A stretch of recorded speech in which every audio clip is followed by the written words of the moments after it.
My name is Raymond Whittle. And since how long you are working for this? I've been with them now 2 months. All right. And like, do you have like a similar experience before? I was homeless for 2 years, 6 years ago.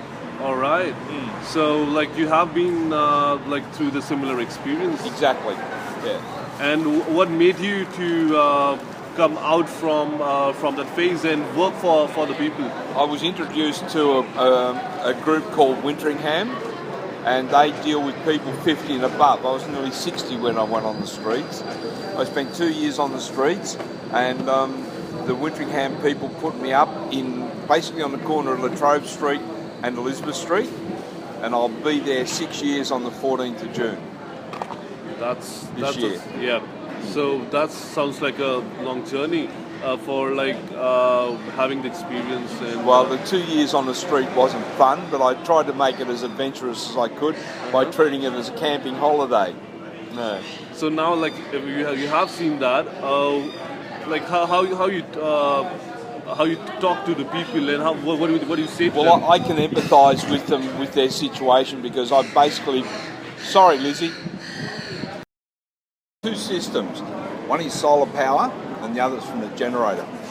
And when the solar power gets down to a certain wattage, the generator's supposed to kick in, but it wouldn't do that. I had to manually operate it.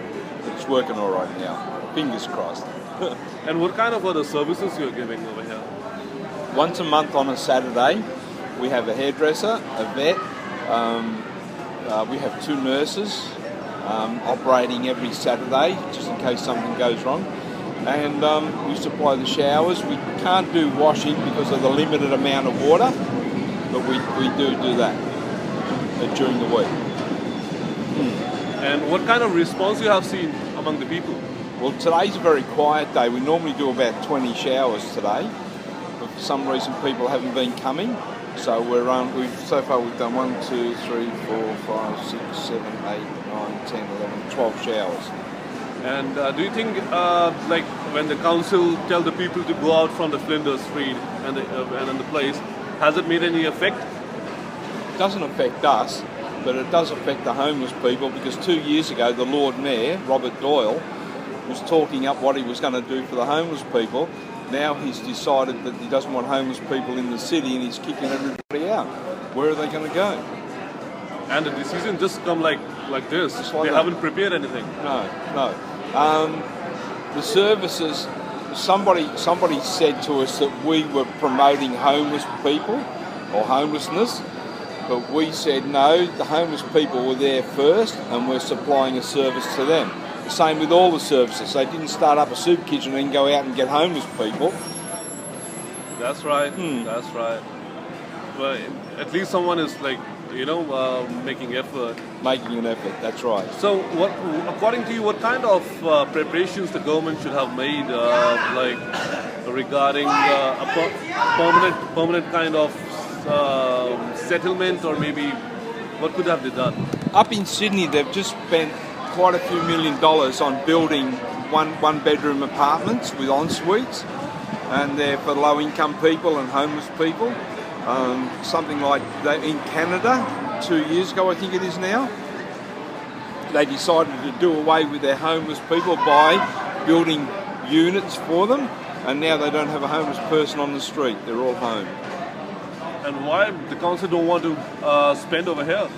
Money. There's no money in homeless people, but there's votes. You look after them and they'll vote for you. You treat them like garbage and they'll talk about you behind your back, which is what happens now. I see. And so you're doing so much of effort. What kind of challenges you face at your level? 3 Fridays ago, at 7:15, this young bloke walked up and he said, "G'day, my name's Alan. I'm going to kill myself today."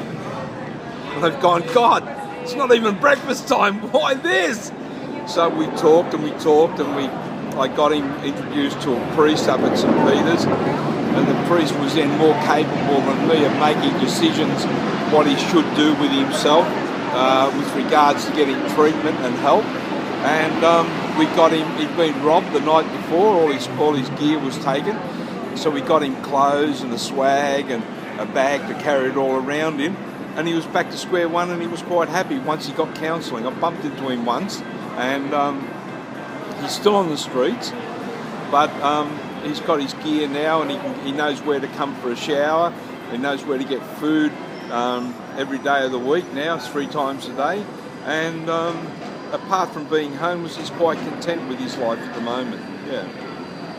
So if I talk about the people over here, so according to you, how many people are like they are educated and they have skills and are still suffering, or maybe that's one of the reasons?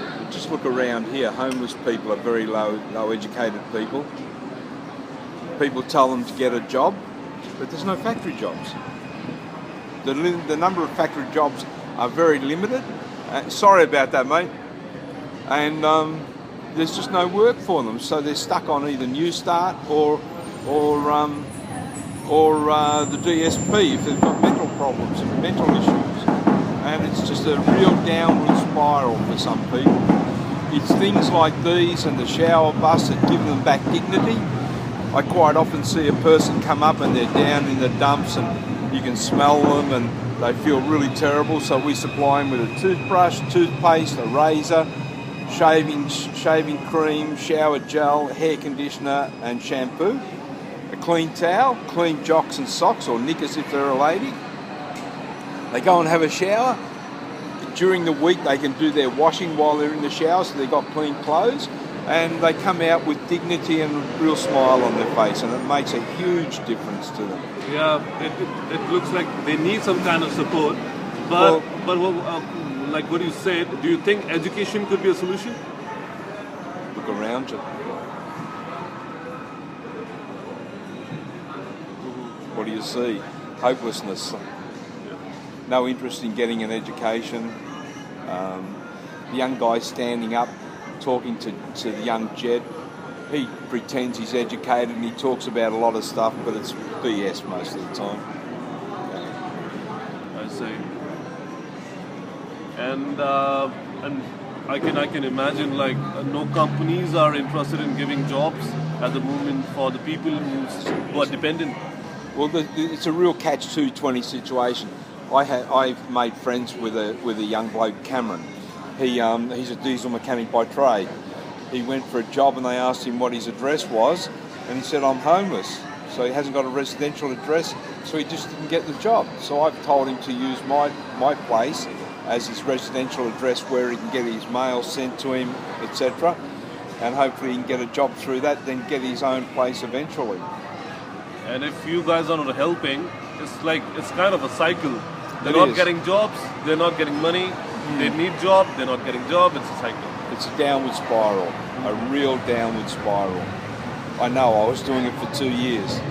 But what happened, I got housed, and I was 62 when I was put in my accommodation, 61 when I was put in my accommodation, and I was retired, so I wasn't looking for a job because I got more aches and pains than you can put up with, and I just wasn't suitable for work. That's why I was put on the DSP by my GP, and I'm now on the age pension. And I heard that the driver, we had a route bus, you know, the large buses. We had one of those with the showers and all that fitted out, but they decided to put this van on the road, and I heard the job was coming up, and so I applied for it, was lucky enough to get it. Now I love it. I wouldn't do anything else with my life. That sounds great. Yeah, because I'm helping people.